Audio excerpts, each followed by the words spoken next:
Bienvenidos. Hoy estamos con el economista liberal, especializado en economía internacional y política monetaria, profesor de varias universidades nacionales y que acaba de publicar su libro El liberalismo del siglo XXI, Diego Giacomini. Cursó el secundario en el Colegio Nacional Buenos Aires, es licenciado en Economía por la Universidad de Buenos Aires, tiene un máster en Science and International Economics por la Universidad de Exeter en Inglaterra, es consultor económico y financiero, profesor de grado y de posgrado y conferencista. Es director de E², Economía y Ética, y entre 1998 y 1999 fue economista del estudio del doctor Broda. En el año 2000 a 2008 se desempeñó como economista jefe de la transportadora Gas del Sur. Entre el año 2008 y 2015 fue economista jefe de la consultora IR Economía y Regiones, y entre el año 2015 y 2020 fue director de la misma. También fue columnista de medios especializados y masivos, condujo E², y ganó el premio Martín Fierro Digital al mejor contenido de TV digital temático. Es autor de varios libros sobre economía y libertad, y entre los medios que ha escrito también ha estado en el diario Perfil durante muchos sábados. Fue socio intelectual de Javier Milei durante 15 años. Del año 2005 al año 2019 escribieron juntos 4 libros. El último, en 2019, titulado Libertad, Libertad, Libertad.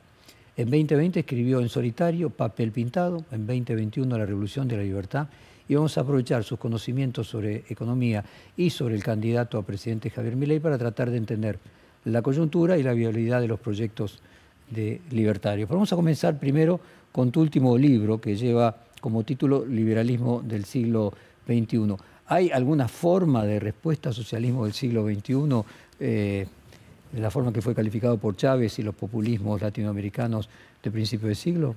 Bueno, a ver, el título Liberalismo siglo XXI responde a que el liberalismo ha tenido una muy importante evolución intelectual, especialmente en los últimos 40 años, y este liberalismo siglo XXI ha enmendado los errores del liberalismo clásico, aquel liberalismo que, si le tenemos que poner una fecha de fundación arbitraria, tal vez podemos poner a John Locke en 1682, después con los Whigs originales y las cartas de Catón entre 1720 y 1723, viene a enmendar sus errores intelectuales, después enmienda los errores del minarquismo, que obviamente demuestra el liberalismo siglo XXI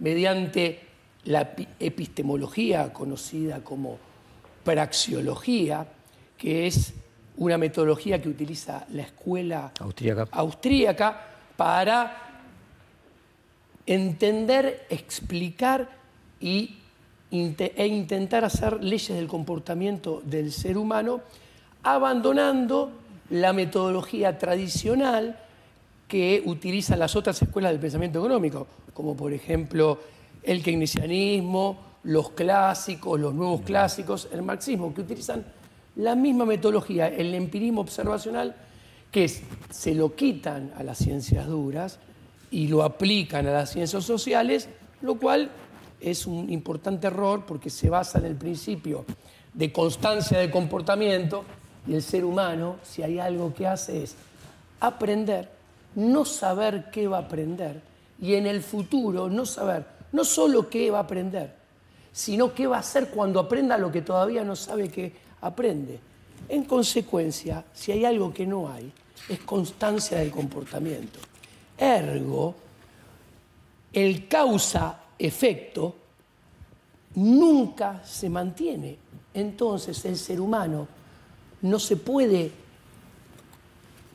utilizar el método del empirismo observacional, ¿no? Pero, ¿por qué digo todo esto? Porque el liberalismo siglo XXI, que ha tenido una evolución sobre todo a partir de los últimos discípulos de la corriente de von Mises, cuando von Mises antes de cruzar el Atlántico tuvo un gran discípulo, que fue von Hayek. Cuando cruza el Atlántico y se establece en Estados Unidos, tiene dos grandes discípulos. Israel Kirzner, por un lado y Murray Newton Rothbard por el otro. Murray Rothbard, a su vez, tuvo, tal vez, los máximos exponentes son Jesús Huerta de Soto, español, que me ha invitado al Congreso de Económica Austríaca ahora que a final de octubre a exponer como representante latinoamericano. Y que hace el prólogo de la Acción Humana, de la última edición de la Acción Humana. Exactamente. Y el otro es Hans Hermann Hoppe, alemán que vive en Turquía.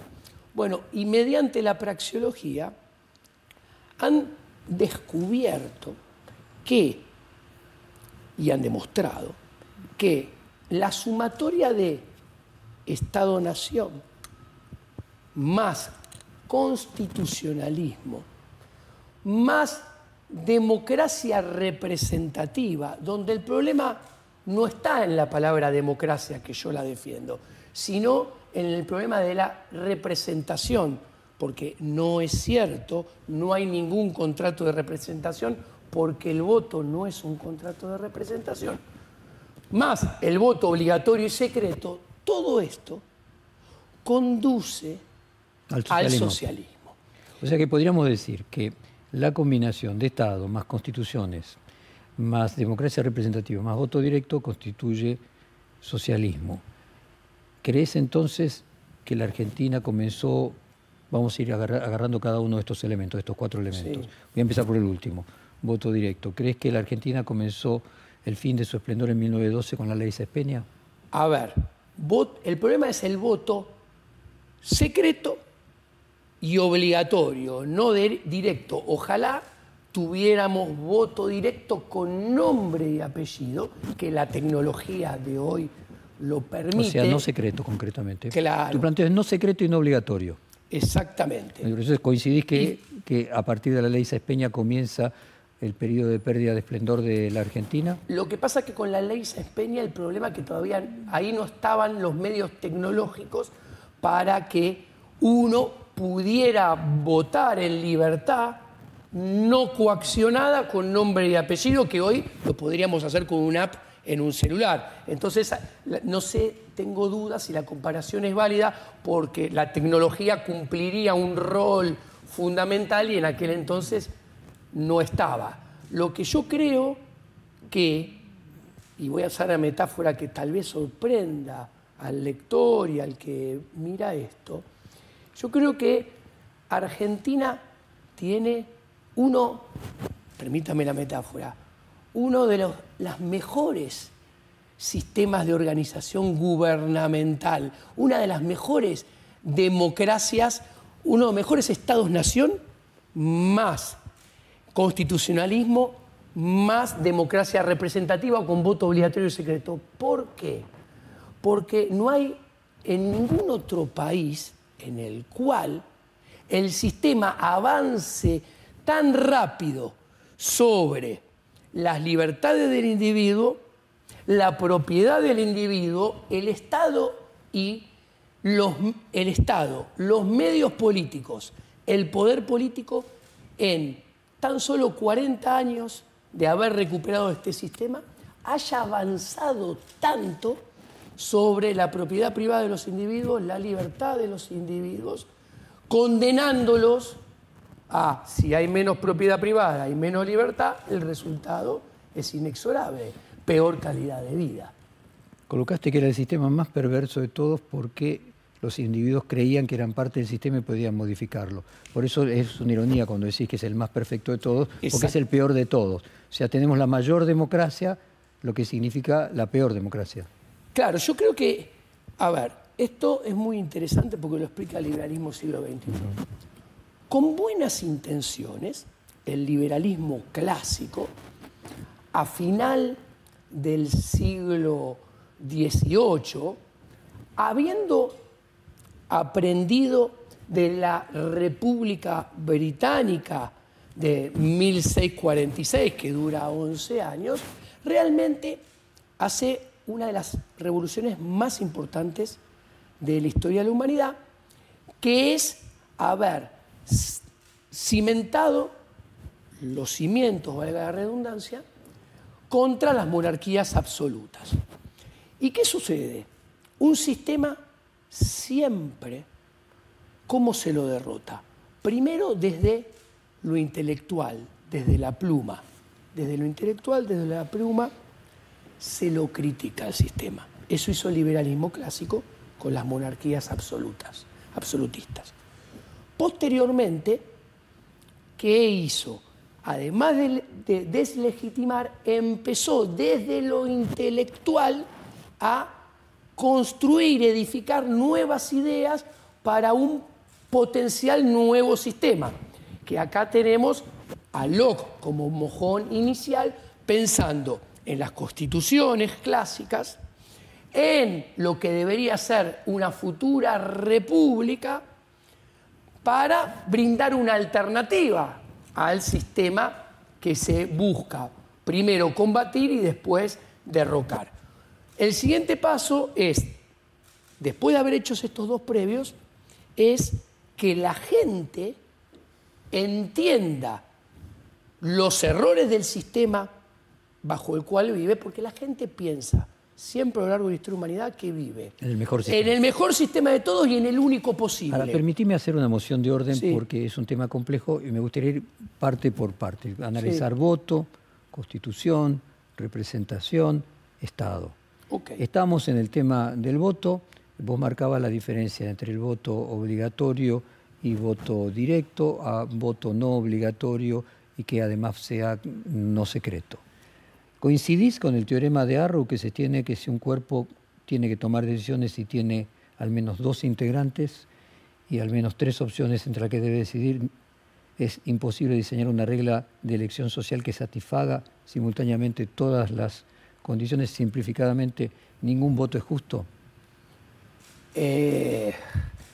Parcialmente, no estoy de acuerdo en su totalidad porque hay un problema mucho más profundo que plantear.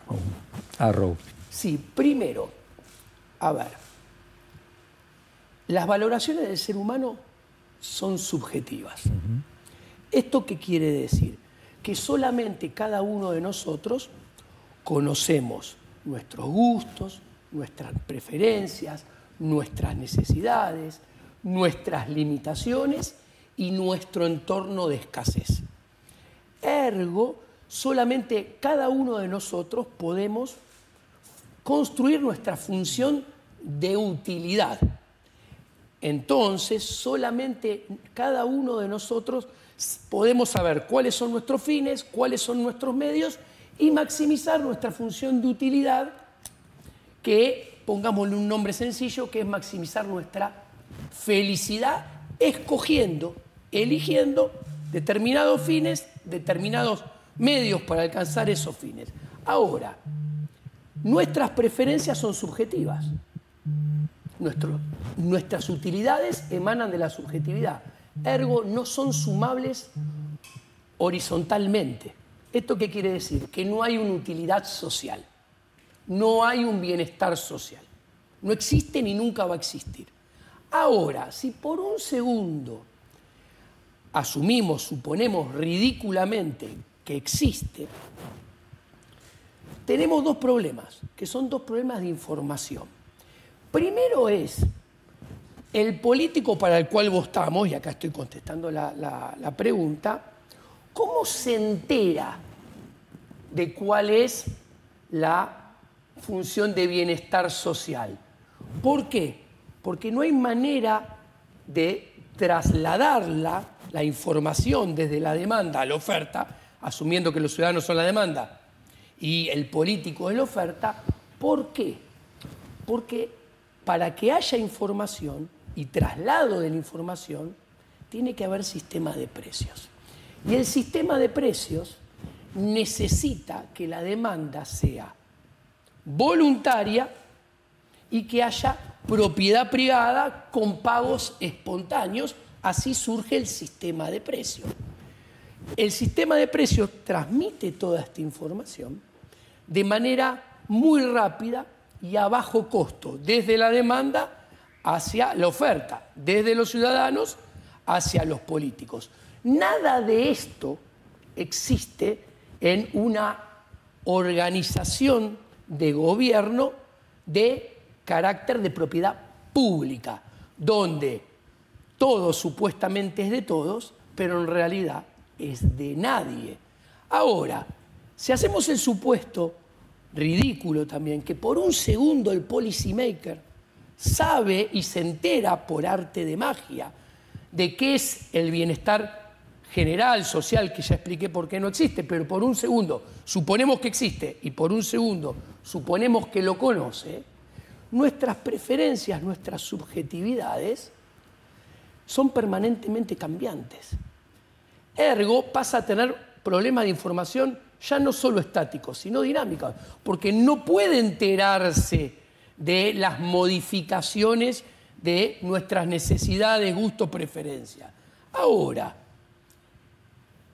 el presidente, hablando de Arrow, el gobernador, el intendente, el diputado y el senador, ellos dicen que nosotros, el pueblo, somos el que tenemos el poder y nosotros los delegamos en ellos, que son nuestros representantes.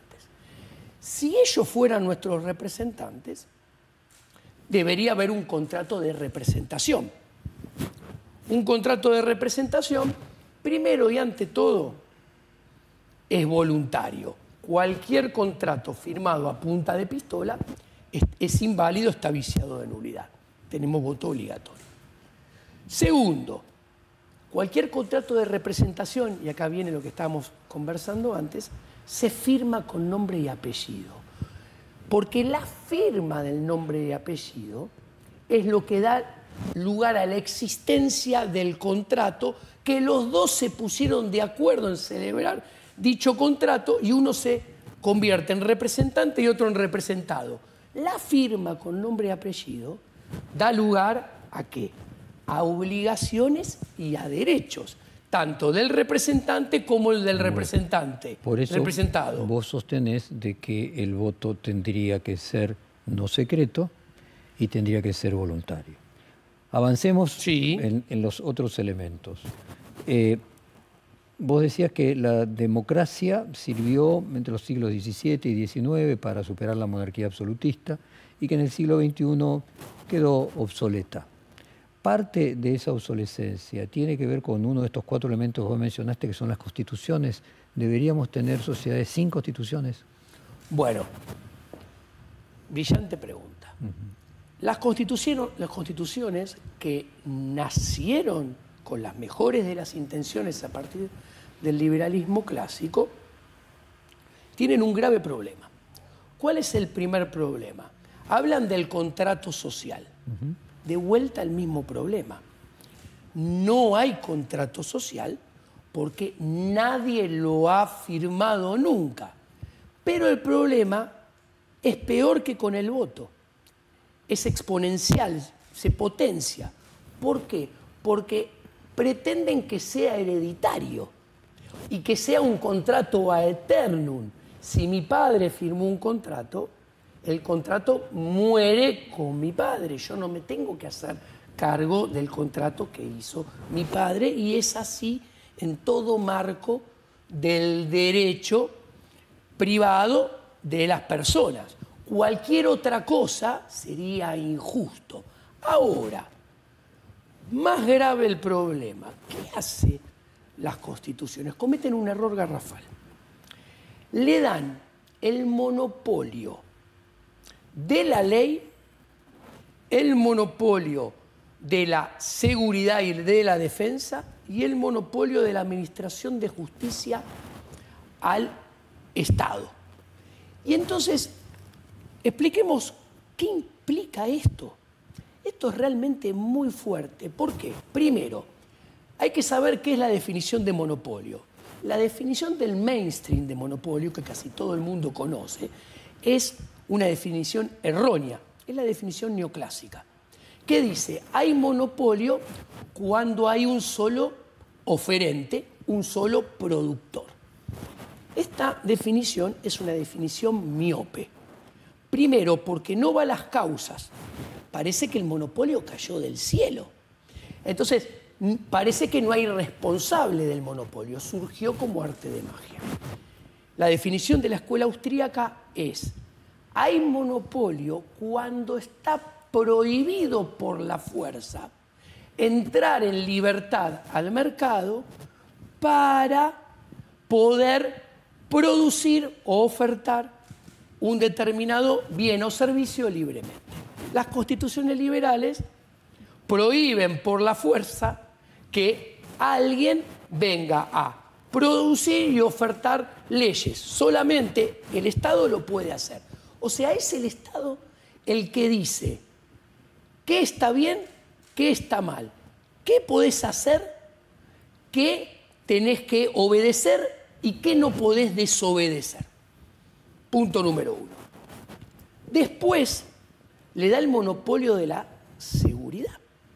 ¿Qué implica esto? Implica que el Estado, que tiene todo el anterior poder que acabo de describir, tiene el poder monopólico de ser el único que puede utilizar la fuerza para irte a buscar de los pelos y sancionarte si desobedeciste lo que él dice que se puede hacer y que no se puede hacer. Entonces, tenemos hasta ahora que el voto no debería ser ni obligatorio ni innominado, tendría que ser nominado y optativo. No debería haber constituciones porque son un pacto que trasciende las generaciones, incluso si se firmara en una generación, la siguiente lo tendría que reafirmar. Y el Estado, al ser un monopolio, termina siendo finalmente intrínsecamente una estructura que lleva a lo socializante. Entonces te quiero dejar, vamos a hacer un corte, te quiero dejar una pregunta. Finalmente, no solamente la Constitución, toda ley es en extremo una coacción del Estado al individuo, y me respondés después de unos minutos que vamos a un corte. Cómo no.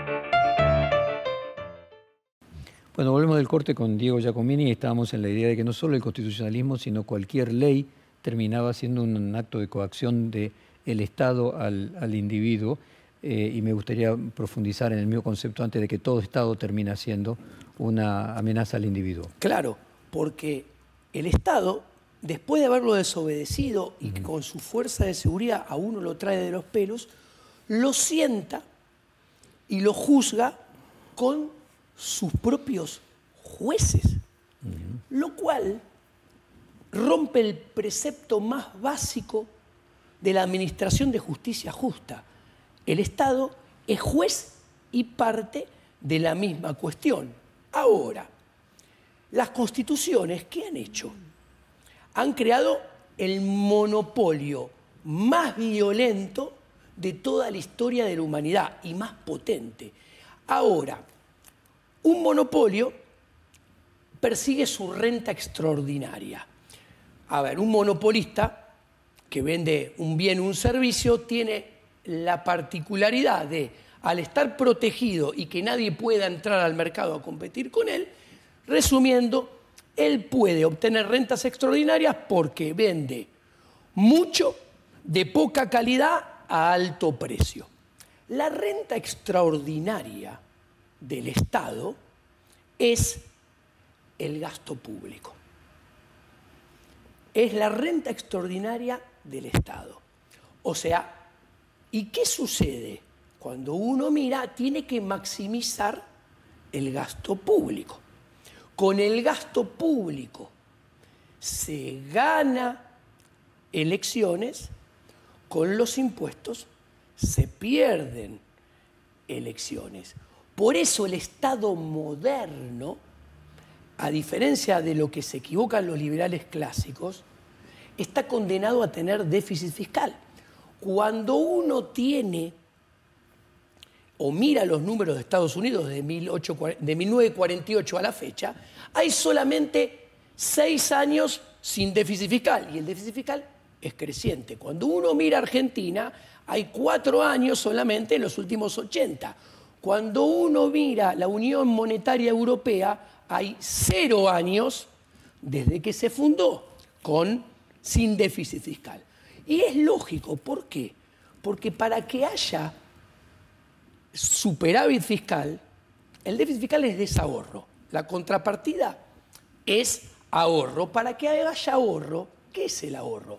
Ahorro es posponer consumo presente para ahorrar y consumir en el futuro. Si yo ahorro dinero hoy, estoy renunciando a consumir hoy y lo ahorro para consumir en el futuro. Ahora, para que ese dinero esté disponible para mí en el futuro y lo que hoy no consumí lo pueda consumir en el futuro, tiene que haber propiedad privada. El dinero tiene que seguir siendo mío. Ahora, en los estados modernos, los políticos asumen en comodato y administran lo que no es suyo. O sea, administran la propiedad pública que no es de nadie. El esquema de incentivos es poner en funcionamiento todo un esquema de políticas públicas, ya sea política fiscal, ya sea política monetaria, ya sea políticas de ingresos que aumentan exponencialmente el gasto público, la base imponible aumenta, las alícuotas aumentan, la recaudación aumenta, pero por detrás del gasto público habiendo siempre déficit fiscal.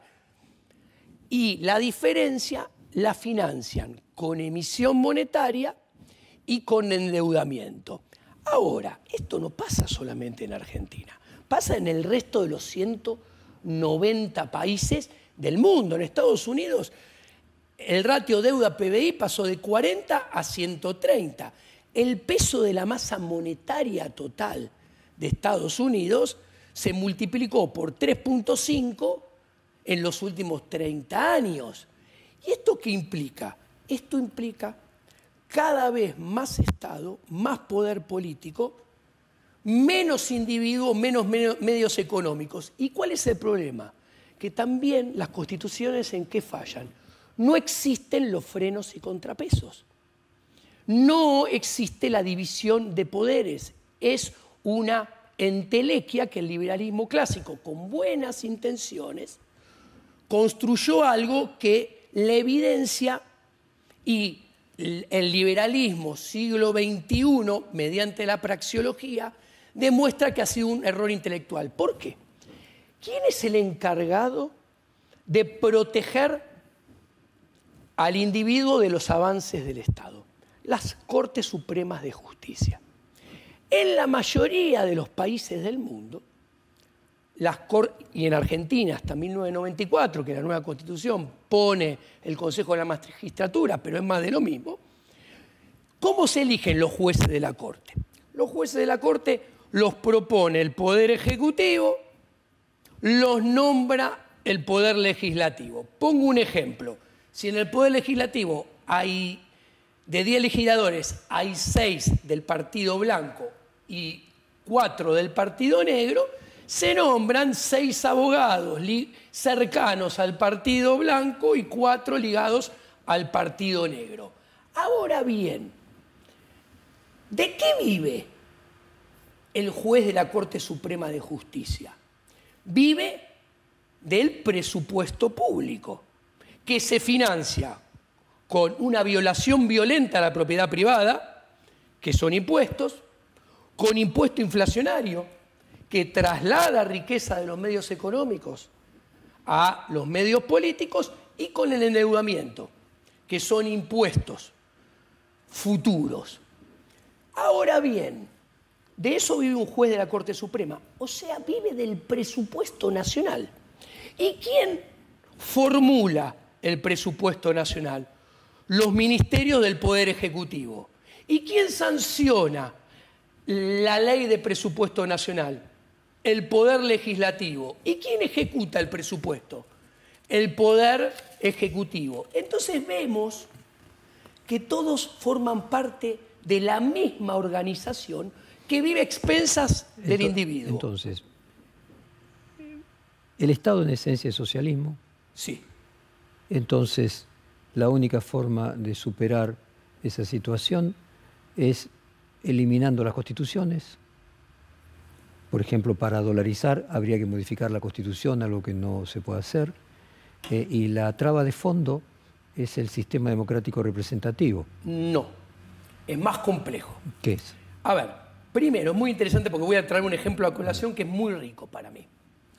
La Corte Suprema de Justicia, si hay alguien que en todo el mundo no respeta la Constitución, son las Cortes Supremas de Justicia. El caso argentino es paradigmático en este sentido. Traigo ejemplos que lo ilustran. La Corte Suprema de Justicia no sancionó que el Bonex 89 era una violación de la propiedad privada y de la libertad de los individuos. La Corte Suprema de Justicia no sancionó que el corralito... O que el golpe de 1930. Y el corralón, exacto, o que el golpe de 1930, no sancionó que eran una violación a la propiedad privada y a la libertad. La especificación asimétrica tampoco. El cepo, que tiene fallo de inconstitucionalidad en primera y segunda instancia... No fue tratado por la Corte. No fue tratado por la Corte. La Corte es socia del poder político que a su vez está asociado con el poder prebendario económico concentrado, donde el sistema bancario y el sistema financiero tal vez es el máximo exponente.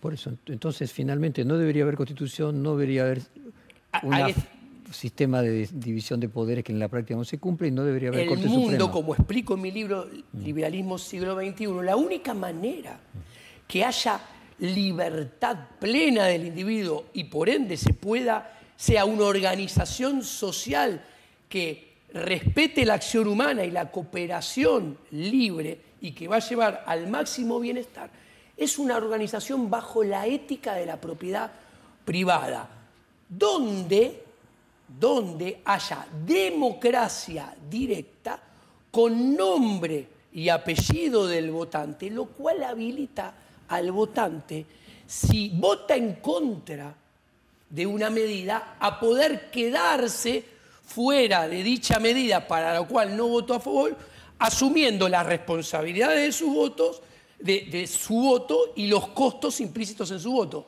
Ahora, con unidades administrativas muy pequeñas que podrían estar organizadas dentro o debajo de la ética de la propiedad privada. Hay que desarmar los estados-naciones y en ese sentido se tiene que ir, y demuestra el liberalismo siglo XXI bajo la praxeología, que el camino, todo esto es a largo plazo, el camino es desarmar los grandes estados-nación. A ver, permíteme, entonces, ¿podríamos decir que la Revolución Francesa fue un error? La Revolución Francesa es algo que cuando uno lo ubica en el tiempo en el cual nace, que nació mirando a la Revolución de Cromwell de Inglaterra de 1646, que fue mucho mejor, empieza con buenas intenciones pero termina... y se desvaría. Y podríamos decir que Rousseau fue socialista. Totalmente. Y que el contrato social es un error intelectual. Es un error intelectual. Y que Mariano Moreno era un socialista porque traduce el contrato social, que es la base de la Revolución de Mayo. A ver, Mariano Moreno se muere en 1811, entonces lo ubico temporalmente.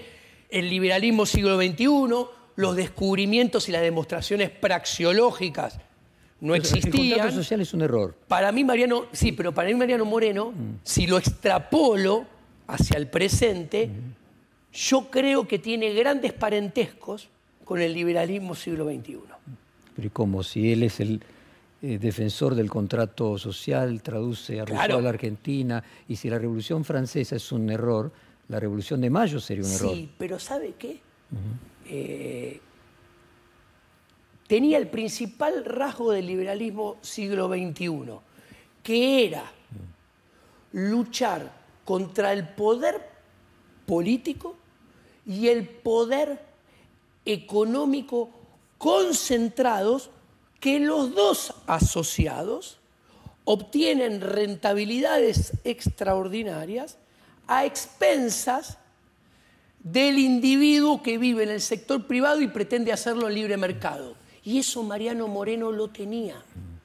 Por eso, un historiador capaz, algunos estarán a favor, otros en contra de lo que digo, no es casualidad que desde la primera junta es el primero que deja de vivir, el que fallece en situaciones muy oscuras en 1811, cuando se empezaba a construir esa alianza criolla del poder político y del poder económico. No, Mariano Moreno, la Revolución de Mayo fue un error. La Revolución de Mayo es cambiar un Estado por otro, un antiguo Estado real con los socios prebendarios que tenía el Estado real por un nuevo Estado criollo con nuevos socios prebendarios. Pero en esencia no cambiaba. En esencia no cambiaba. Era innecesaria, para ponerlo en términos históricos. No lo sé, pero lo más importante que es la libertad del individuo. A los fines esenciales del individuo, la Revolución de Mayo no cambió la colonia española. En absoluto. Me interesaría tu opinión sobre el célebre ensayo de Isaiah-Berlin de los dos tipos de libertades, las libertades positivas, las libertades negativas, y cómo las libertades positivas pueden afectar y entran en colisión con las libertades negativas. Mire, yo primero, ante todo, arriba de todo mi paraguas analítico, pongo lo ético, ¿ok? Y lo ético es, hay tres derechos que son irrenunciables para el ser humano, que son la libertad, la propiedad privada y la vida. Murray Rothbard llega, basándose en Spooner, a que esto era el derecho natural del ser humano y que no, todo lo que violaba estas tres cosas y la propiedad privada producida a partir de estos tres derechos era injusto porque violaba el derecho natural. ¿Cuál es el problema? Rothbard comete un grave error intelectual en aquel entonces, que es, él llega a esta conclusión de manera falaz. ¿Por qué? Porque él incurrió en lo que se llama la guillotina de Hume.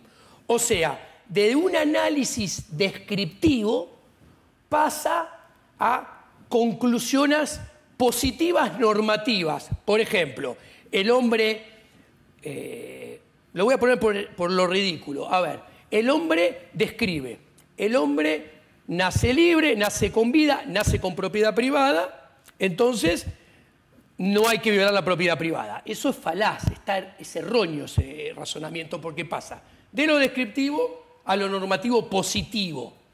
Ahora, ¿cómo se ve esto? Yo podría decir, con la misma construcción de Rothbard, el hombre nace desnudo, entonces no hay que vestirse, porque la esencia del ser humano es la desnudez. La tensión entre hechos y valores lo que plantea es que lo de lo descriptivo, lo existente, no se puede pasar a lo normativo. Que es la guillotina de Hume. Y esto lo soluciona el liberalismo siglo XXI en los últimos 20 años mediante la praxeología Hans Hermann Hoppe, que es muy interesante porque él dice, el ser humano tiene el principio de la acción, es un axioma. Todo el mundo hace algo, hace X en el momento 0 para lograr Y en el momento 1, 2 o 3. Si alguien quiere rebatir eso, es irrebatible. El ser humano cumple con el axioma de la argumentación. Siempre pensamos, siempre argumentamos. Si intentamos rebatirlo, estamos cumpliendo el axioma. La maximización Entonces, del deseo. Sí. El ser humano, si acciona haciendo X para después lograr Y, para poder hacer eso, tiene vida, tiene propiedad privada, tiene derecho de autoposesión, porque si no, no lo podría hacer. En consecuencia, al tener todo eso y accionar, que en términos lógicos deductivos es irrebatible todo lo que acabo de decir, hay que respetar el cuerpo, la vida, la autoposesión y la propiedad privada. Y Hans Hermann Hoppe soluciona la inconsistencia de Murray Rothbard. ¿Y por qué esto es muy importante? Porque si esto es impecable de lo lógico deductivo, cualquier cosa que avasalle la libertad, la vida y la propiedad privada y el producir la propiedad privada es injusto y está mal. Ya vamos a llegar a la teoría sobre la naturaleza humana de Hume, Sí. ya vamos a llegar a Rothbard. Te había preguntado por Isaiah Berlin, libertades positivas y negativas. ¿Qué opinas de aquel famoso ensayo que él hace cuando comienza su cátedra en Oxford? Mirá, te lo contesto, la libertad es algo ético. Después de lo ético, si es justo, es lo que está bien. Después pasamos al término utilitarista. Positivas y negativas, para compartirlo con la audiencia, aquellas negativas, lo que no me prohíban hacer, y las positivas que me dé posibilidad de ejercer esa libertad. Bueno, es que indirectamente lo estaba contestando. ¿Por qué? Porque ese paraguas objetivo me plantea la libertad en una sola dimensión. No en dos. Claro, ¿de qué manera? Yo, mientras que no agreda la propiedad privada, la vida, la libertad y el producido de la propiedad privada de mi prójimo, está todo bien. A ver, ¿cómo haces, por ejemplo, si una persona no tiene recursos para educarse? ¿Se puede ser libre siendo analfabeto? Y para generarle recursos a quien no tiene recursos, ¿no necesitamos poner todos un poquito? Porque finalmente nos resulta conveniente que no haya personas que, por ejemplo, tengan esa sensación, actitud de miserabilidad y que por lo tanto terminen siendo un problema social también para uno que tenga los recursos. Bueno, esta pregunta también es muy interesante. Porque detrás, muy en el fondo de la pregunta, que está muy bien, ¿qué está en el fondo? Lo opuesto a lo que acabo de describir antes. Sí. ¿En qué sentido? Que la vara de lo justo pasa por el igualitarismo, la igualdad de oportunidades, la igualdad de posibilidades, etcétera, etcétera. Primero, el igualitarismo va contra la esencia del ser humano. No hay dos seres humanos iguales, ¿ok? Que, por suerte. ¿Por qué por suerte? Porque la desigualdad es la que da lugar a la cooperación y la asociación y al intercambio entre los individuos. Uno se asocia y coopera, intercambia con el que tiene, para decirlo rápido, el que tiene para ofrecerle a uno lo que uno no tiene no puede hacer uno mismo. Y de hecho el intercambio existe, mira qué justo, porque lo que el prójimo que es diferente a mí me da, yo subjetivamente lo valoro más de lo que yo le doy. Y del otro lado es exactamente lo mismo, al revés, pero complementario en realidad. Por eso la asociación, la cooperación existe. Ahora, la educación y su pretendida igualdad de oportunidades. Primero, estamos en el siglo XXI, donde hace más de 120 años hay una educación pública, ya sea de gestión estatal o de gestión privada, que es obligatoria y que fue creciendo con el paso de los años. Primero obligatoria hasta cuarto grado, después hasta séptimo, después 3 años de la secundaria, después la secundaria completa. Esto nace originalmente en Prusia con la Revolución Luterana en 1536, que se pone la educación obligatoria para adoctrinar en la religión del Estado luterano y en la Reforma Luterana. Y después que en 1565 copia Calvino en Suiza. Ahora, dicho esto, yo siento, tengo que decir dos cosas. Yo soy profesor de la universidad hace 27 años, o sea, sé de lo que hablo. Yo siento a 30 alumnos, 40, 50 alumnos, y les doy la misma clase. Están todos en el mismo espacio y en el mismo tiempo. Todos reciben la misma oferta intelectual, por decirlo de alguna manera. Todos son individuos totalmente diferentes. Algunos prestan mucha atención, toman apuntes, se le fijan los conceptos enseguida porque le interesan. Otros, dice Giacomini, lo que dice, no me interesa nada, miran por la ventana, lo cual es muy probable, porque como están en el sistema de educación pública, los obligan a estar ahí, ellos no eligieron venir a la clase de Giacomini. Otro presta un poco de atención, otro un poco más. Ahora, ¿qué quiero decir? La demanda, que es toda diferente, una misma oferta la recibe de manera completamente diferente en función a sus gustos, preferencias, necesidades. Con lo cual no estoy igualando nada. Ahora más, peor todavía, la instrucción y más aún la educación no es solamente 4 o 5 horas en el colegio o 8.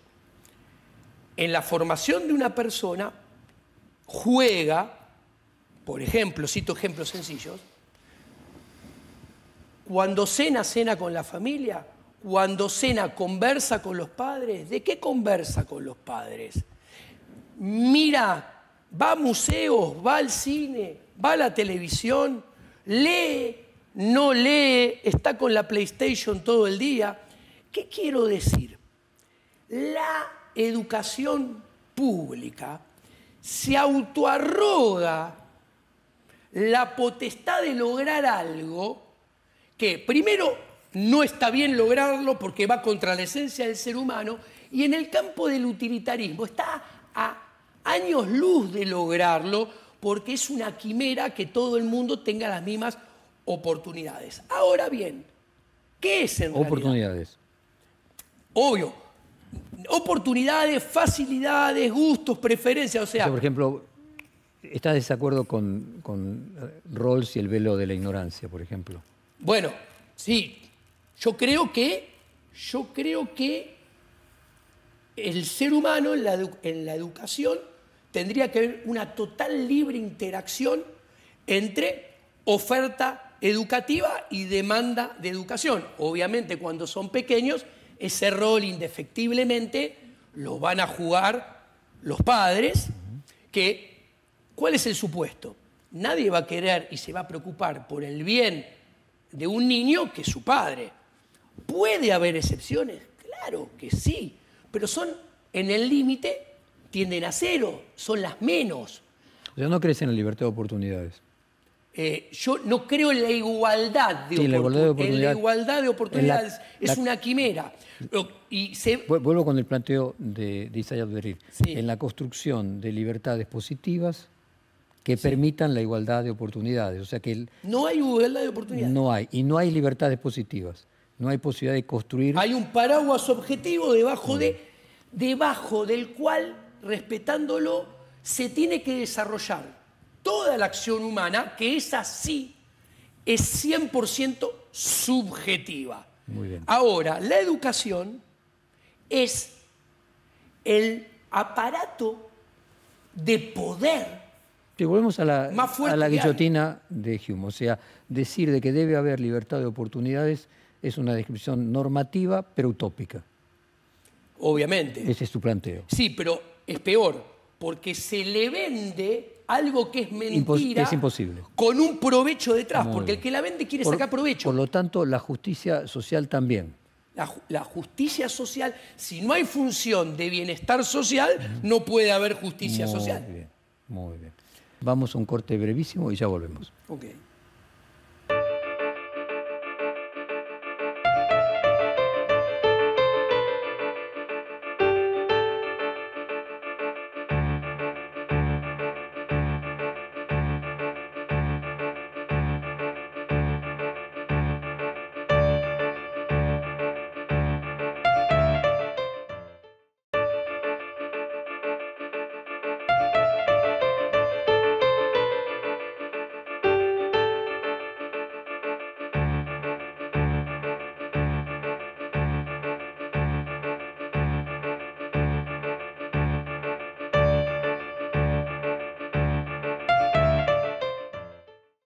Bueno, déjame entonces ir avanzando. Nos quedó claro la guillotina de Hume, nos quedó claro el velo de la ignorancia de Rawls, nos quedó claro los dos tipos de libertades de Isaiah Berlin. Cuando te entrevisté en la radio el otro día, contabas que hasta que a vos te conoció, Milei era neoclásico. Sí. Entonces me gustaría que pudieras compartir con la audiencia la transformación de un neoclásico en un liberal del siglo XXI, un liberal radical. Podríamos decir también que Hayek inicialmente fue un socialista fabiano y que Robke y Robbins, a Robke lo mencionaste recién, ayudaron a no convertirlo. Vos cumpliste ese papel con Milei. Pero me gustaría primero que le explicaras a la audiencia la diferencia entre un neoclásico y un liberal radical.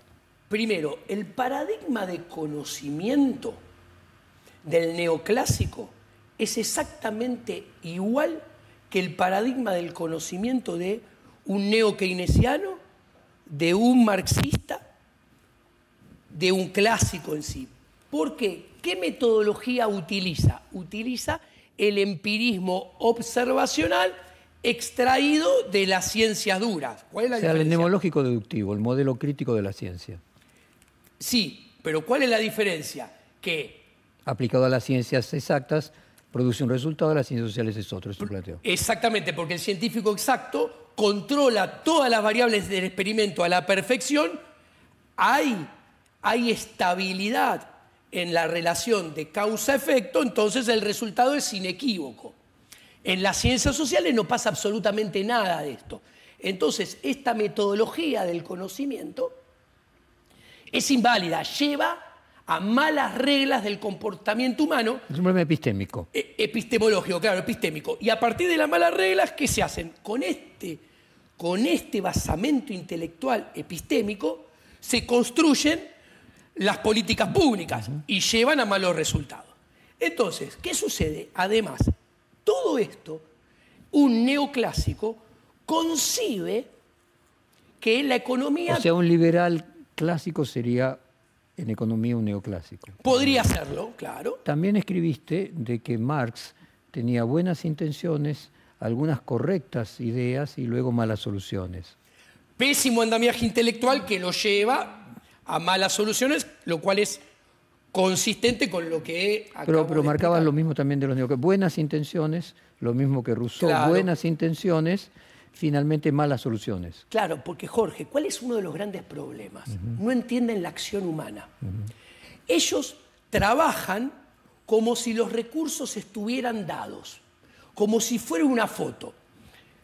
El marxismo, para ponerlo en términos sencillos, concibe que se produjo una pizza y el asunto es, bueno, vayamos a repartir esta pizza de manera igualitaria porque la vara de lo justo pasa por la igualdad. Del otro lado, el neoclásico, mirá qué interesante, concibe también los recursos dados. ¿Por qué? Porque solamente con recursos dados vos podés construir una función objetivo que puede ser el bienestar general, como la escuela del public choice de Buchanan, y vos tratar de maximizar el bienestar general. Vos necesitas que los recursos estén fijos, dados, para maximizar una función de utilidad social o minimizar una función de costo social sujeto a restricciones. Y el método de la física cuántica, sí, donde todo cambia continuamente, ¿podría ser trasladable a las ciencias sociales? Exactamente. La escuela austríaca concibe que dentro del marco de la acción humana, que es 100% subjetivo, el ser humano vive asociándose, cooperando con el prójimo, no sabe de qué manera se va a asociar y cooperar ni con qué prójimo el día de mañana. O sea que vos Mises vio la física cuántica antes que la física cuántica. Bueno, perdón, eso no lo entendí porque quería cerrar la idea. Entonces, crea y descubre permanentemente nuevos fines y nuevos medios para acceder a esos nuevos fines. Entonces hay un proceso creador permanente, es todo dinámico y cambiante, no hay nada dado. Yo te llevé con la física cuántica, te saqué de la hilación. A ver, von Mises, para terminar de explicar los neoclásicos, se hace economista leyendo en 1913 Principio de la Economía de Karl Menger, el autor de la teoría subjetiva del valor. Perfecto. Entonces, a ver si ahí podés explicar los neoclásicos a partir de la teoría subjetiva del valor. Interesantísimo. El libro de Menger es de 1871. Es la revolución subjetivista, que es la respuesta a la teoría del valor objetivo, en el cual, por ejemplo, se basa la teoría del valor trabajo, que es el que da sustento a la teoría de la plusvalía marxista. En realidad, Menger no descubre todo él desde el inicio, porque los escolásticos del siglo XVI de España habían elaborado la primera versión de la teoría del valor subjetivo. ¿Qué quiere decir la teoría del valor subjetivo? Un determinado bien no tiene valor dado sus características o capacidades físicas, sino que su valor emana de la evaluación subjetiva que un ser humano hace de ese bien para que ese bien satisfaga en un determinado momento, bajo una determinada situación de escasez y de restricciones, una necesidad intelectual o física de él. Y obviamente, como es subjetivo, siempre va a tener rendimientos marginales decrecientes. O sea, por ejemplo, este vaso de agua. La segunda, el tercer vaso, el quinto vaso de agua en el desierto. Claro, pero este vaso de agua, para alguien que cree en la teoría del valor objetivo y en la teoría del valor del trabajo, va a valer siempre lo mismo, y su valor depende del vidrio con el que esté hecho, cuánto trabajó el hombre que lo hizo, el agua que está dentro, cómo fue extraída, de dónde viene, el transporte que tiene, listo. Ahora, por ejemplo, si yo hago 2 botellas de whisky, una que la añejo 30 años y otra que la añejo 5, una con la mejor etiqueta, contrato a un diseñador que diseña la etiqueta, otro diseña la botella, el corcho, hago marketing. La de 5, una botella común, etiqueta. Uno que cree en la teoría del valor objetivo dice, el whisky caro vale $200, el otro vale 30. Bueno, vendámoslos en Arabia Saudita. Por una cuestión religiosa son todos abstemios. El whisky tiene valor 0 para ellos. No importa, no vale nada ese whisky en Arabia Saudita. Depende de las variaciones subjetivas de los individuos. Bueno, ¿y cómo explicás el Milley que era neoclásico y que, cumpliendo el papel que vos cumpliste como Robke con Hayek, se transforma en el liberal radical? Bueno, Javier, en diferentes entrevistas, ha contado que yo le presento la escuela austríaca y él empieza a leerlo a partir de mis sugerencias, etcétera, etcétera. Con el paso del tiempo, a mí, sobre todo, obviamente La acción humana de 1942 es un fabuloso libro. Von Hayek es un gran discípulo, no es el que más me gusta a mí.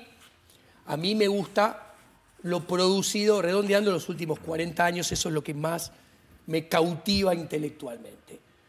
Javier, con el paso del tiempo me he dado cuenta que gran parte de lo que ha leído no lo ha entendido, sobre todo porque él mira y vive hablando de Murray Rothbard. Cuando Murray Rothbard, todo su andamiaje es ético. Y Javier, todas las explicaciones que da son utilitaristas. O sea, están en la vereda de enfrente de Rothbard. E inclusive, cuando habla sobre todo de política monetaria, a uno que sabe economía monetaria, todo lo que dice es Milton Friedman.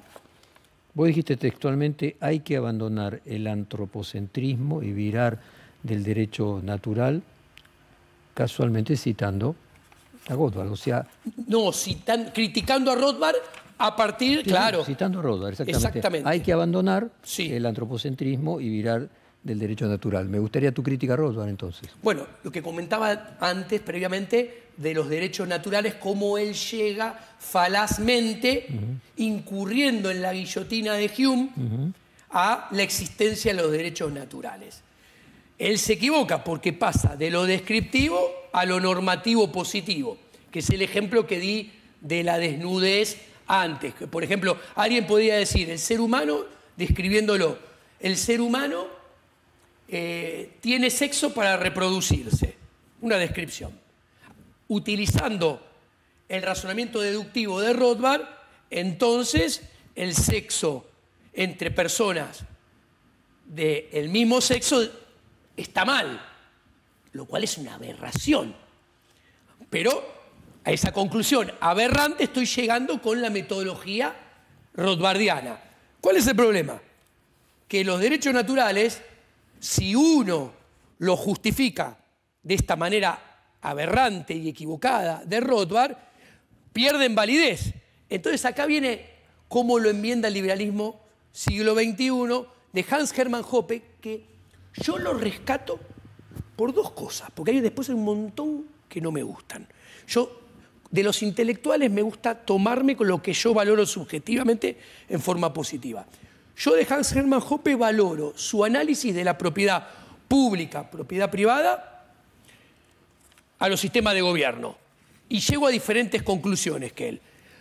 Pero después lo valoro como praxiólogo. O sea, pero para ponerlo en términos concretos, Milei entiende mal... Entiende mal la escuela austríaca. Entiende mal la escuela austríaca. Milei sigue siendo neoclásico y hay un amigo en común... ¿No será que mejor para ganar votos ser un poco neoclásico, que con tu planteo a lo mejor sería demasiado lo que inadecuado para la mayoría de la sociedad? Es muy atinada su pregunta, porque con toda mi cosmovisión liberal del siglo XXI, él jamás podía entrar a la política institucional.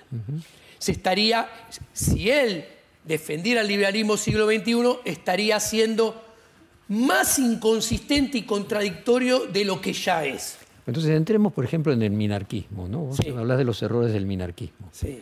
¿Podrías compartir con la audiencia dónde están los errores del minarquismo? Bueno, que quizás sea parte de lo que pueda llegar a el error que se llegaría a cometer Milei siendo presidente, que no llega... Finalmente tendría que terminar el Estado, según tu planteo. Claro. Terminar el Estado, terminar la Constitución.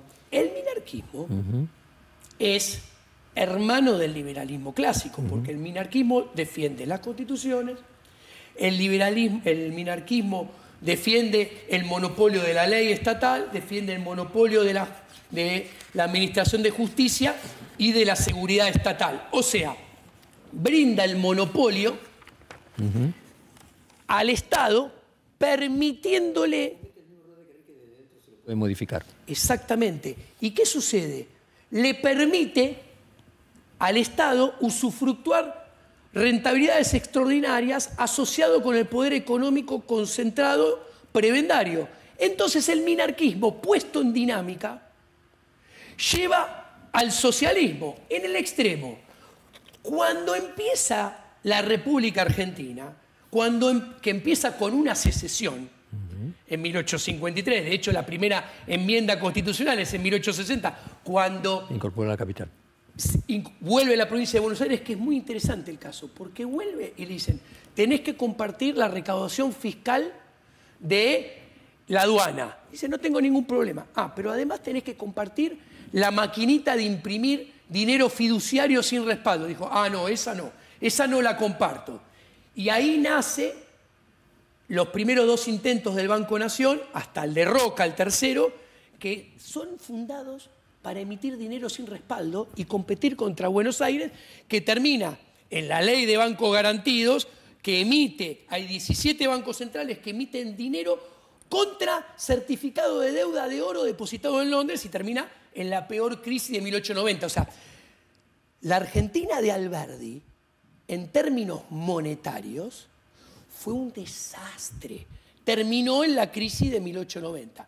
Pero, ¿por qué decía esto? Porque el minarquismo lleva al socialismo, como lo expliqué antes y lo acabo de resumir ahora. Ahora, Milei cae en la inconsistencia intelectual, lo cual revela que no sabe de teoría ni de praxeología, de decir, soy minarquista en el corto plazo y ANCAP en el largo plazo. Como Marx en la dictadura del proletariado para que no haya Estado. Claro, pero... Primero Estado para que luego no haya Estado y se encierran en un galimatías, en un oxímoron, según tu tesis. Lo de Milei es peor.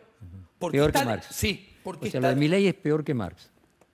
en el error metodológico, analítico y lo que plantea está equivocado, no sé si peor porque no se puede comparar, pero si él dice, soy minarquista de corto plazo, porque voy a terminar siendo ANCAP en el largo plazo, y ANCAP es anarcocapitalista. Anarcocapitalista, y puesto en dinámica el minarquismo, cuando empieza a funcionar, te conduce al socialismo, y la realidad de todos los países lo ilustra, porque todos los países, salvo los que estaban del otro lado del muro, hoy en día son mucho más socialistas que hace 20, 30 años, bueno, él vos decís, hay que lo cambiar... lleva en el sentido contrario a lo que él pretende. Ok, vos decís que hay que cambiar la manera de pensar, una nueva cosmovisión, un paradigma superador de la democracia.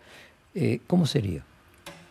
Bueno, esto lo explico en mi libro, Siglo XXI. El liberalismo siglo XXI lo demuestra praxeológicamente a partir de que el sistema... Porque ¿qué sucede? A ver, el sistema que tenemos hoy en día, hay que entenderlo, fue pensado, redondeando, hace 300 años, donde el ser humano de hace 300 años, la acción humana de hace 300 años, está a años luz de lo que es hoy en día. O sea, el ser humano evoluciona y el sistema permaneció prácticamente inalterado.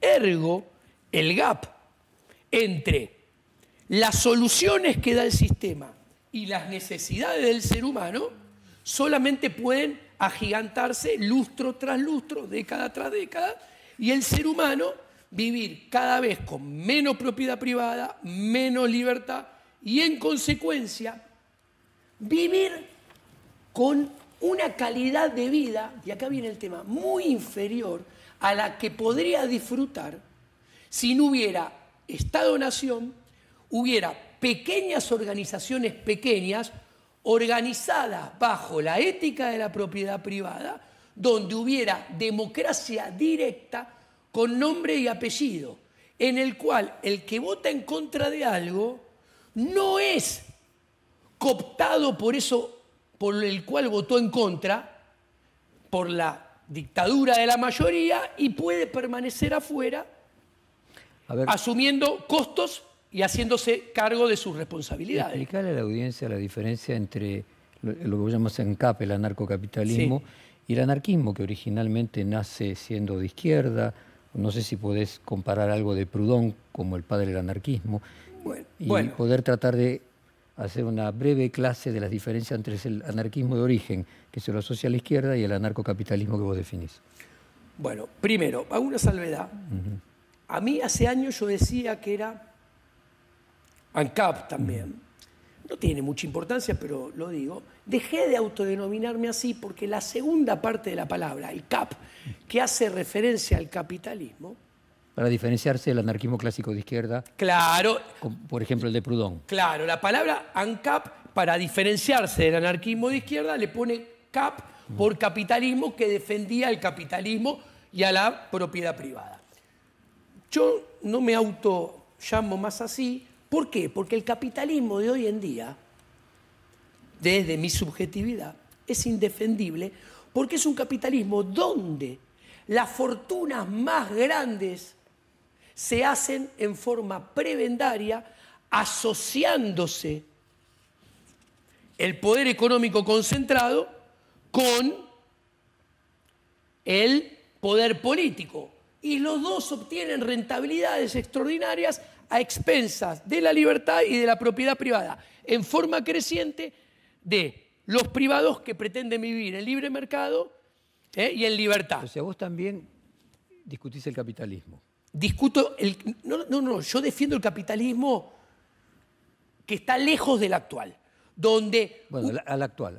El actual lo critico. Muy bien. O sea, el actual lo critico. Es una especie de Bakunin, así como Bakunin discutía con la aplicación del marxismo en el anarquismo de izquierda, vos lo discutís en el anarcocapitalismo. Pero esto no es un invento mío, porque haga un comentario. O sea, Jacomín es el Bakunin. Antes de Proudhon, no.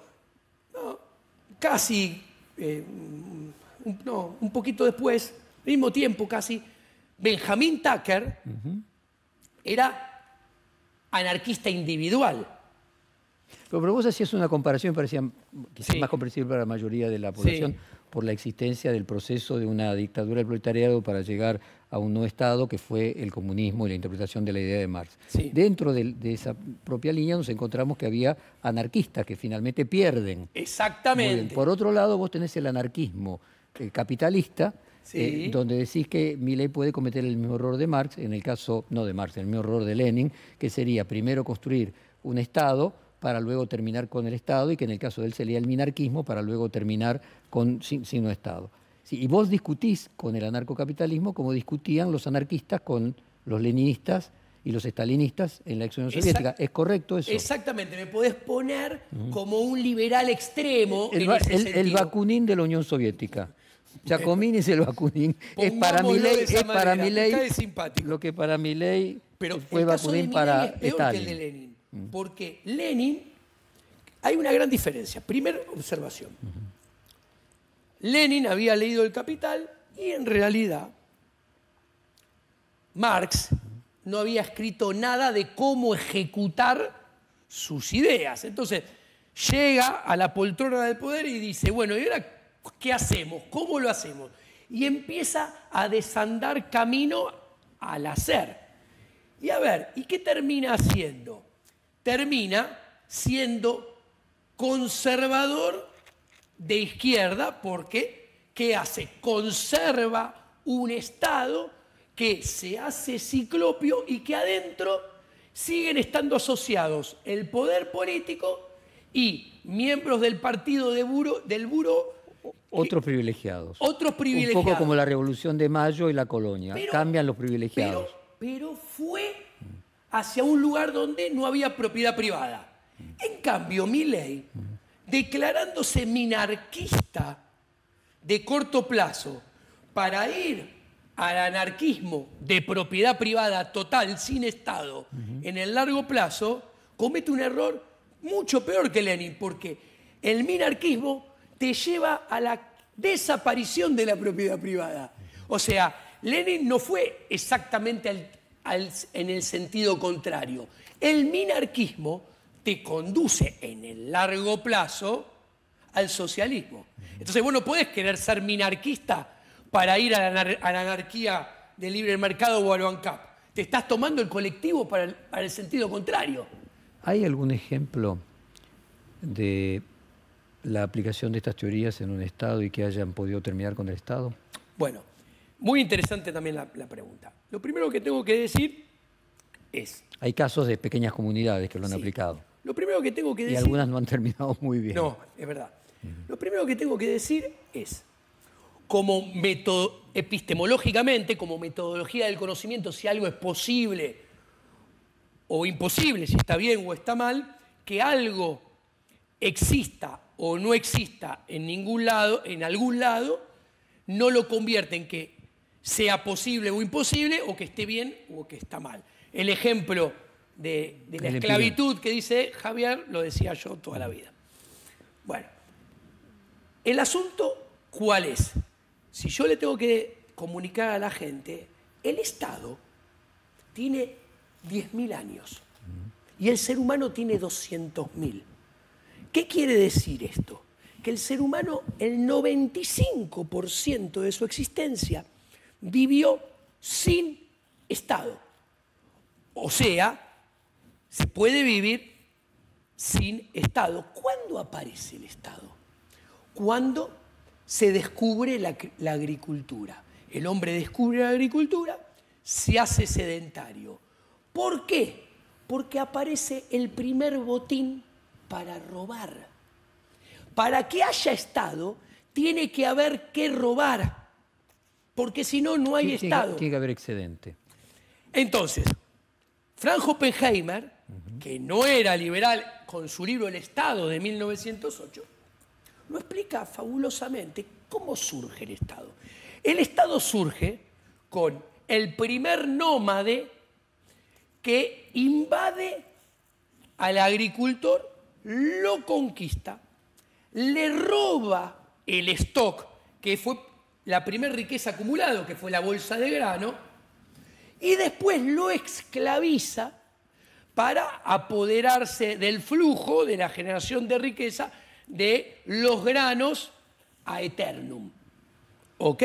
Bueno, así apareció el Estado, ese es el Estado. ¿Qué sucede? Todo Estado es un robo.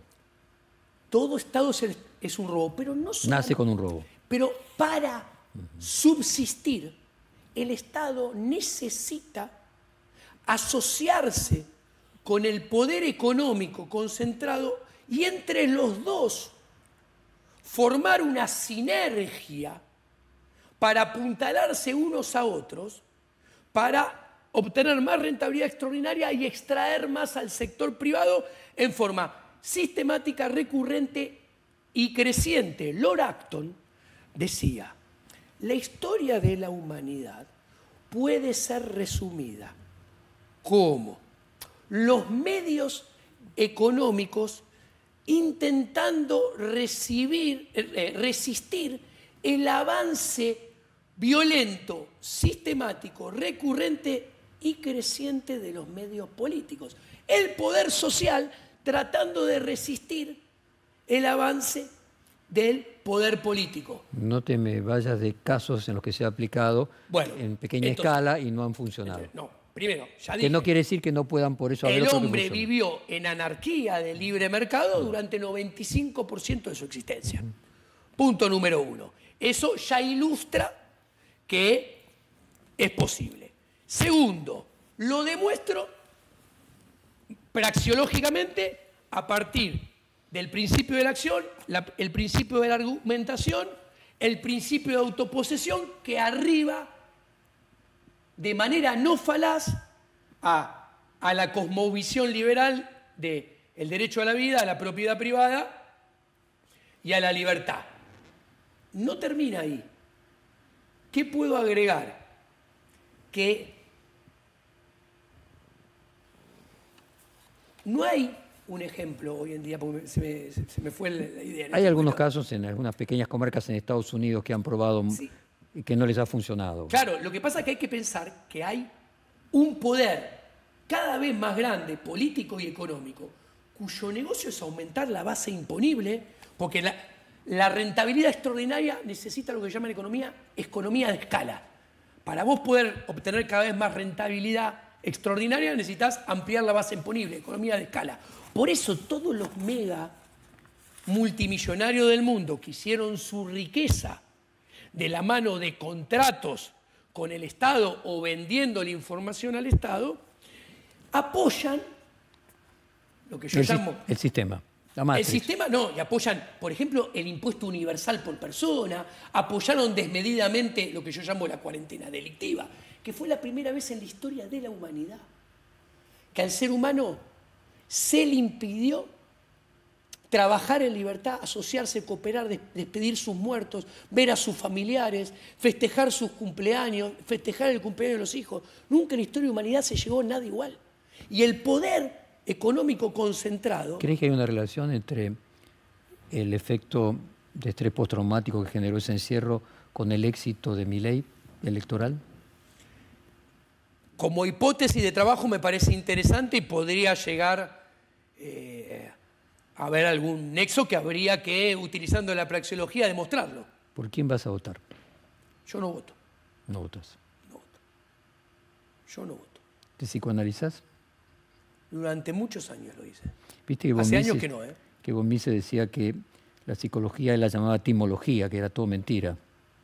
Yo no concuerdo con todo lo que dice von Mises. Con eso von Mises no concuerdo y con varias cosas tampoco. Pero por eso me gusta más la evolución que hay después de von Mises de algunos de sus aprendices. Háblame cómo era aquel Milei, hablemos ahora de psicología, ya que no coincidís con von Mises. ¿Cómo era y cómo lo transformó, cómo se transformó la subjetividad de Milei a partir de las lecturas? Mira, tenemos un amigo en común que me ha dicho, me he dado cuenta que Milei era un neoclásico que cuando te conoció, vos, su barco, vos le pusiste una corriente que las aguas fueron trayendo su barco hacia las ideas de la libertad, hacia el paradigma austríaco, dejando de atrás el conservadurismo de derecha y el neoclasicismo. Cuando vos lo dejás solo y te retirás, vos le sacás el ancla. Y la corriente empieza a funcionar en el sentido de llevarlo de a donde venía. Venegas Lynch, por ejemplo. Yo no lo conozco a Venegas Lynch como persona, así que no puedo juzgarlo como persona. Lo que sí puedo decir, a mí, su modo de comunicar desde lo intelectual, su impronta definida en su amplitud mayor. El etos de una persona, te estás refiriendo. Sí. Es conservador y luce elitista, lo cual es servirle en bandeja de plata el triunfo a los conservadores de izquierda, porque vos necesitas mostrarle una cosmovisión del liberalismo al gran público, que el gran público es popular en el buen sentido de la palabra. Es antielitista. Exactamente. Que Javier no lo es. Javier no es elitista y no es gorila. Porque en Argentina, siempre o casi siempre, todos los que se han travestido de liberales se han travestido porque en realidad todos eran conservadores y bastante elitistas varios. Y todos gorilas, todos gorilas. Javier no es elitista y no es gorila. Eso le permite acceder a la gente popular.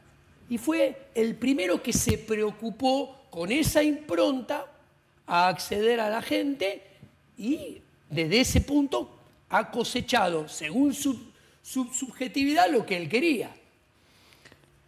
Él siempre tuvo esa ocasión, ¿eh? Él lo que está haciendo no está improvisando nada. Él lo planeó todo en su cabeza. ¿Y la subjetividad en qué se modificó? ¿Es la misma persona? ¿Desde el punto de vista de su excentricidad era igual? Mira, todo el personaje que han visto de Javier en la televisión era un Javier original, transparente, así era.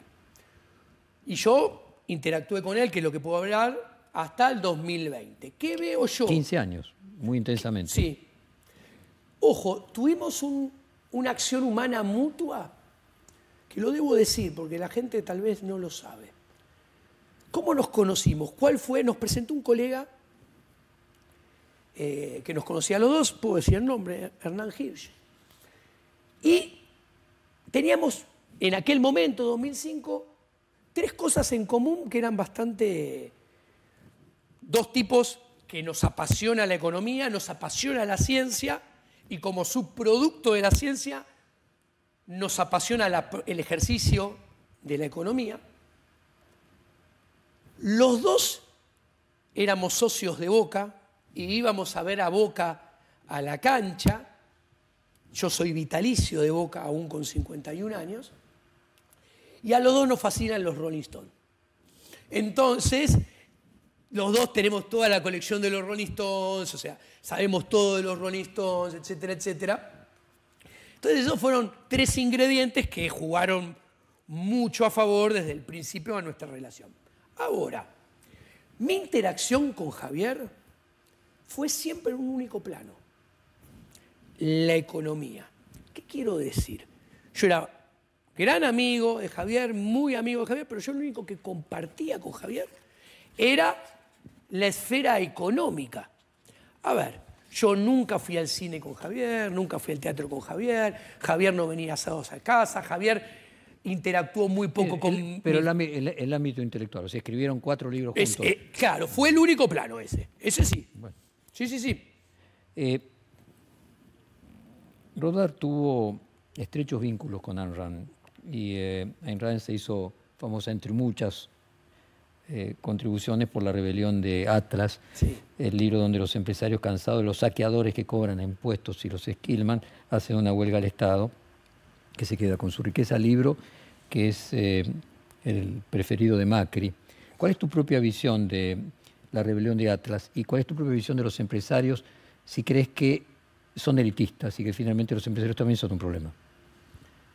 Bueno, la rebelión de Atlas. Primer comentario. Creo que es un libro que se podría haber escrito utilizando la mitad de las páginas que utilizó Ayn Rand. Y si no la mitad, 2/3. O sea, lo cual lo hace un libro que desde mi subjetividad está lejos de ubicarse en un libro que me gusta.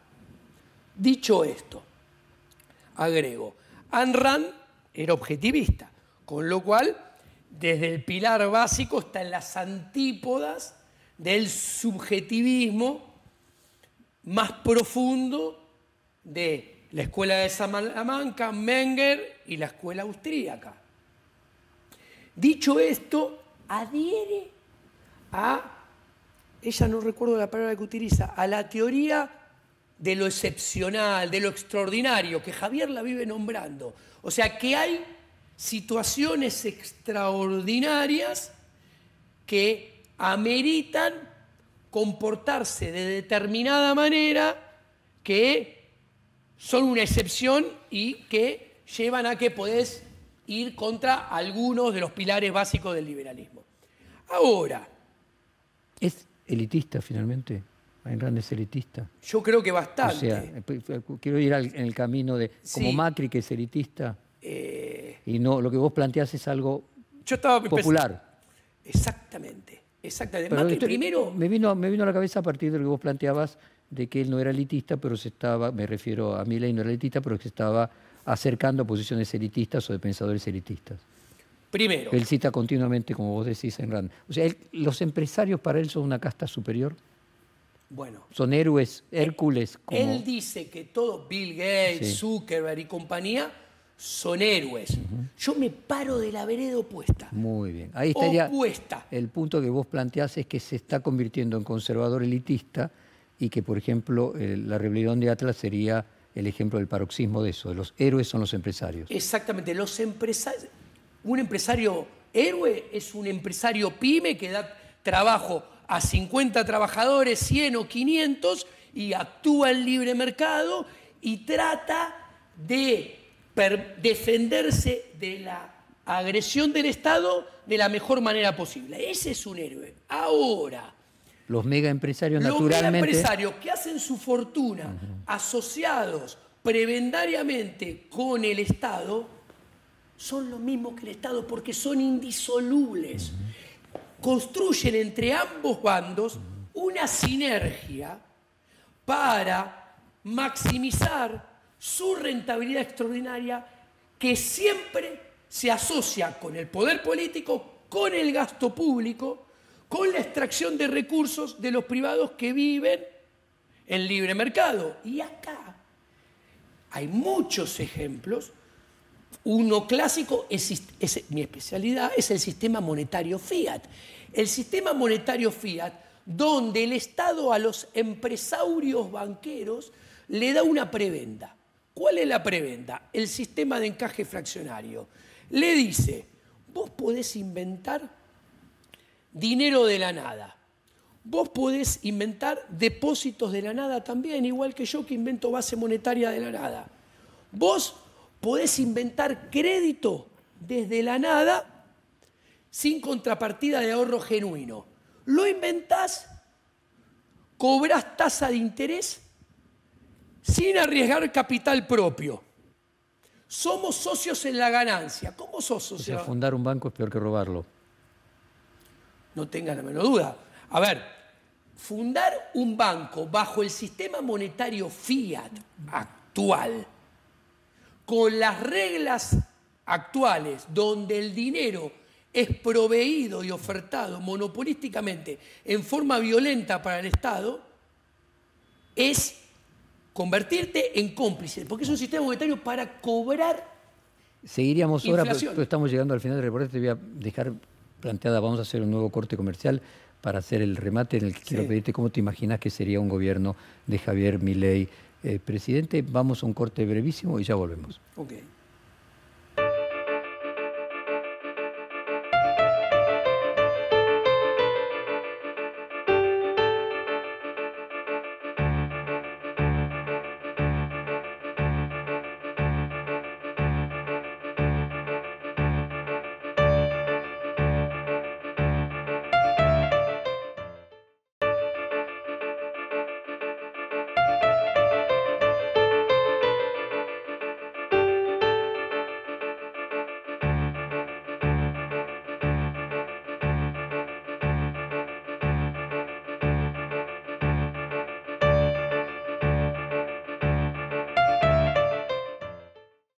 Bueno, volvemos del segundo corte con Diego Giacomini y había quedado planteado cómo se imagina que podría ser un gobierno de Javier Milei. Y en el corte él me planteaba que en realidad la verdadera izquierda se tendría que dar cuenta que el liberalismo radical del siglo XXI es lo que más le conviene. Pero vayamos primero por Milei presidente. ¿Cómo te imaginas que podría funcionar un gobierno de ese tipo? Yo creo que el próximo gobierno enfrenta algo que todos los argentinos no enfrentamos hace un poco más de 20 años. Hay chances de que el próximo gobierno no termine en tiempo y en forma su mandato, pero no por su propia impericia, que su propia impericia va a contribuir positivamente, y estoy hablando de cualquiera de los tres y paso a Milei después. ¿Por qué? Porque Cristina Fernández de Kirchner llegó el 10 de diciembre de 2015 hipotecando el futuro. Puso un cepo todo el segundo mandato y se gastó 45.000 millones de dólares. Perdió 45.000 millones de dólares de reservas, 3 veces lo que perdió Alberto Fernández. Macri llegó al 10 de diciembre del 2019 firmando otra hipoteca. Firmó un empréstito por 57.100 millones del FMI para llegar al 10 de diciembre del 2019. Que finalmente fueron 40 y pico. O sea, cada uno se comió 40 y pico mil millones. Hay una diferencia, Cristina en 8 años, Macri en 4. Exacto. Ahora, este gobierno pateó la deuda de 67.000 millones con los bonistas Ley Nueva York, que el 80% hay que pagarlo entre el 2025 y el 2032. Pateó los 47.000 millones de dólares para el FMI, que hay que pagar al FMI, que el 100% hay que pagarlo en esos mismos años. Perdió, se patinó 16.000, 15.000 millones de dólares de reservas para llegar al 10 de diciembre con la lengua afuera. Bueno, son 3 hipotecas, una arriba del otro. Las hipotecas llega un momento que hay que pagarlas. Entonces, con la complejidad de los problemas económicos, sociales y políticos que hay, más estas 3 hipotecas, más la oferta electoral, que son lo mismo de siempre, más Javier, que ahora lo comento, cuando juntamos todo esto, realmente el riesgo de que el próximo gobierno enfrenta de no terminar en tiempo y forma es considerable. ¿Por qué? Porque yo creo que bajo cualquier gobierno va a haber escalada de violencia. Porque la situación, desde todo plano, económico, social y político, y si a esto le agregamos que el mundo, la situación mundial, es la peor de los últimos 40 años, ¿qué quiero decir?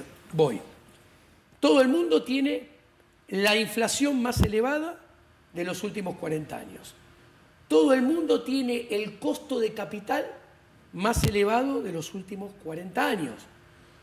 Todo el mundo tiene perspectiva para los próximos 3 años de las menores tasas de crecimiento de los últimos 30, 40 años. En consecuencia, no va a haber un mundo amigable para financiar reformas estructurales de fondo. Y acá Javier se equivoca, porque Javier lo habrán escuchado, y muchos políticos también, aunque un poco más suaves, tienen el argumento falaz de cuanto peor, mejor. O sea, cuanto peor esté lo económico-social, cuanto peor esté lo político, cuanto peor esté La doctrina del shock. Claro, tocamos fondo, entonces puedo hacer todo el shock. Y eso es mentira.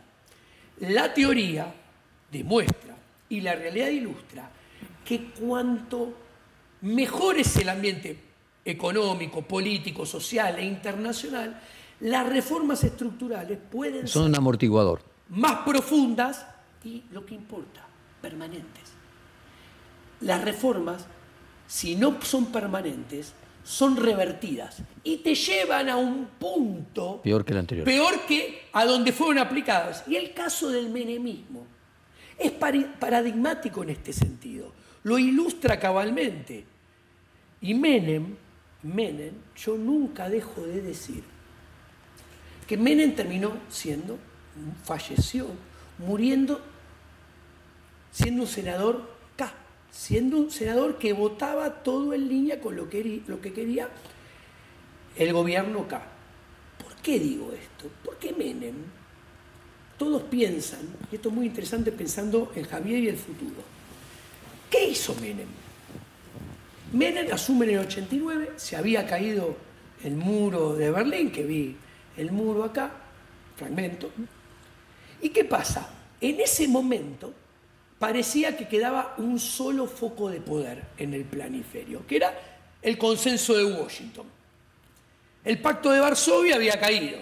Entonces, Menem, ¿a dónde tenía que ir? ¿A dónde podía y tenía para ir? A un solo lugar, al consenso de Washington. Y todo el mundo, en 1989, estaba con el consenso de Washington. Entonces, ¿qué hizo Menem? Hizo lo que hizo todo el mundo, se subió a la ola de moda. De hecho, se subió al Plan Brady, que ya estaba, primero para México, después para Brasil. Después se sube a las privatizaciones, que ya existían y ya estaban implementadas para algunos países de Latinoamérica. Ahora, ¿cuál es el problema? Que Javier Milei promete, hablando del menemismo, hablando positivamente de Carlos Saúl Menem, que para mí es el padre del kirchnerismo, que él va a hacer lo mismo que Menem, o algo parecido a Menem.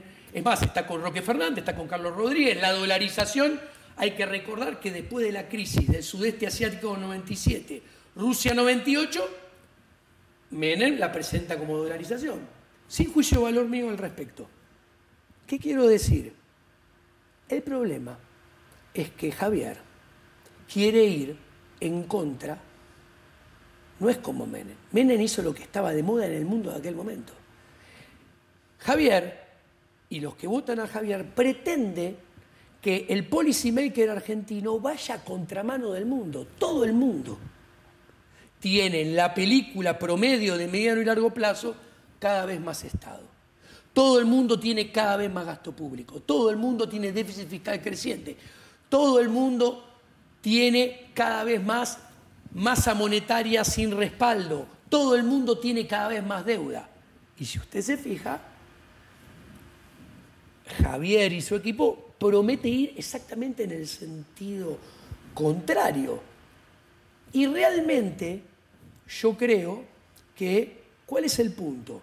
La sociedad vota a Javier, porque Javier es simplemente el vehículo, ojo, es mérito de él haberse transformado en ese vehículo, pero Javier es el vehículo que supo captar el hastío de la gente con Juntos por el Cambio, y que es peor que con el kirchnerismo, porque Juntos por el Cambio vino a cambiar el kirchnerismo y no lo cambió nada cuando tuvo su oportunidad y tampoco aprendió nada. El kirchnerismo es el kirchnerismo. También la gente se hartó del kirchnerismo. Ahora, ¿qué sucede? Javier capta eso y él se piensa que hay una revolución de la libertad. No hay ninguna revolución de la libertad, hay simplemente hastío. Cuando yo he leído encuestas que se le preguntan por reformas estructurales a la gente, el 70% está en contra de la dolarización, el 70% está en contra de la educación privada, el 70% está en contra de los vouchers, el 70% está en contra de la libre portación de armas. Entonces, ¿qué sucede? la gente no va a terminar, no va a avalar ninguna reforma estructural profunda en el sentido de la libertad, porque simplemente la gente está hastiada, lo vota a él, pero todavía está años luz de tener la cosmovisión liberal. A ver, yo siempre digo... No se podrá convertir en un conservador y ir transmutando, volviendo a ser ya el lo que está era, haciéndose. y volver a ser el que era y finalmente no ser disruptivo ni llevar adelante ninguna de todas las ideas de la escuela austríaca, por ejemplo. Yo lo que estoy viendo ahora, pensando en un futuro gobierno de Javier, uno mira. Empecemos por sus socios internacionales. Jair Bolsonaro, Vox, eso es todo conservadurismo rancio de derecha que quiere hacer lo mismo que el conservadurismo rancio de extrema izquierda. Quieren utilizar el Estado para su propio beneficio e utilizar el Estado para imponerle por la fuerza a todos los demás lo que ellos piensan que está bien. ¿Ok? El liberalismo siglo XXI no quiere ni Estado, no quiere ni asociación inmoral prebendaria del poder concentrado con el Estado. Voy a ser provocador. ¿Finalmente es de izquierda el socialismo del siglo XXI? No, ¿por qué? Es exactamente al revés, es buenísima la pregunta. Si la gente Pero en 360 grados volvés al mismo lugar. No, porque si la gente de izquierda... Y acá lo redondeo, si la gente de izquierda entendiera y dejara de lado sus grandes errores, que son no comprender que la propiedad privada no es una construcción social, sino que es la esencia del ser humano, dejara de equivocarse y pensar que el mercado no es una construcción del poder económico, sino que el libre mercado es la cooperación y la asociación libre de los individuos. Si entendiera que la verdadera comunidad es el mercado. Cosas, la izquierda entendería... Por eso digo, la izquierda sería liberal.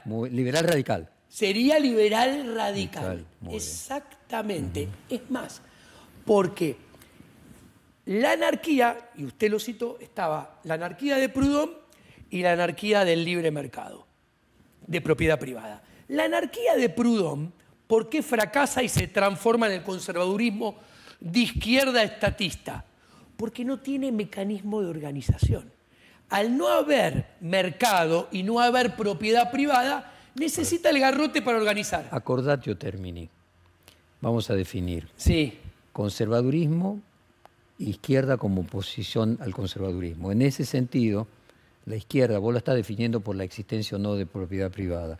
Si uno define a la izquierda como lo contrario al conservadurismo y lo contrario al elitismo, la izquierda sería una metonimia del liberalismo del siglo XXI. Bueno, utilizando sus palabras, la izquierda versus el elitismo conservador son dos caras de la misma moneda que se retroalimentan. La izquierda conservadora. La izquierda conservadora. Mientras que el anarquismo no sería la izquierda conservadora. Pero ahí voy. ¿Cuál es el problema del anarquismo? Y esto es interesante. Que es miope intelectualmente el anarquismo de izquierda. Y está equivocado intelectualmente. ¿Por qué? Porque quiere eliminar el Estado. Pero vos para eliminar el Estado necesitas mecanismos de ordenamiento social que no sean violentos. Y como no cree equivocadamente, porque no entiende lo que es la propiedad privada ni el mercado, se queda sin mecanismo de organización social y tiene que recurrir al garrote del Estado conservador. En cambio, la única manera de eliminar al Estado es con propiedad privada y libre mercado sin asociación prebendaria con el poder concentrado económico. Saliendo de tu libro, estuve leyendo el último informe del semanario económico de tu consultora Economía y Ética, Economía al Cuadrado. Sí. Entonces, deja mirar a casos concretos de la economía. Si Milei va en contra de la tendencia mundial, que es más Estado, más déficit fiscal, más gasto público, más emisión sin respaldo, y Juntos por el Cambio parecería, en un mecanismo podríamos ser más moderado pensar, o por lo menos Patricia Bullrich tener algunos puntos en común.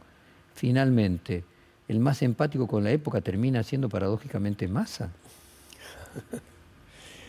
Estoy tratando de ver si no hay una inconsistencia en tu razonamiento, por eso hago el teorema del absurdo. Finalmente, ¿vos crees que el que sigue más la tendencia mundial es más el Menem de la tercera década, no es Milei, aunque se deje las patillas, sino Massa? Su razonamiento creo que es correcto. Y los que pretenden ser Milei, cuando acceden al poder, como Donald Trump, son conservadores que no hacen... O Bolsonaro. O Bolsonaro, no achican el Estado, no van al libre mercado y después le vuelven a servir el triunfo a la izquierda. Está Lula, está Biden. Entonces, realmente, pensando en un gobierno, así como están dadas las cosas, y teniendo en cuenta toda la formación política e institucional detrás de él, yo no soy nada auspicioso con un futuro gobierno de Javier, en términos de resultados mantenibles en el largo plazo. O sea, la revolución de la libertad que quiere vender no va a existir. Seguiría horas, Diego, pero me parece que por lo menos hicimos un buen ejercicio intelectual, contrafáctica. Muchas gracias y ya habrá oportunidad de seguir continuando con temas teóricos. Muchas gracias por la invitación. Es un placer para mí poder hablar con alguien en un ámbito tan cómodo de estos temas que son mucho más importantes para todos que la coyuntura del datito de lo que está arriba del tapete del día a día. Muchas gracias. Un placer.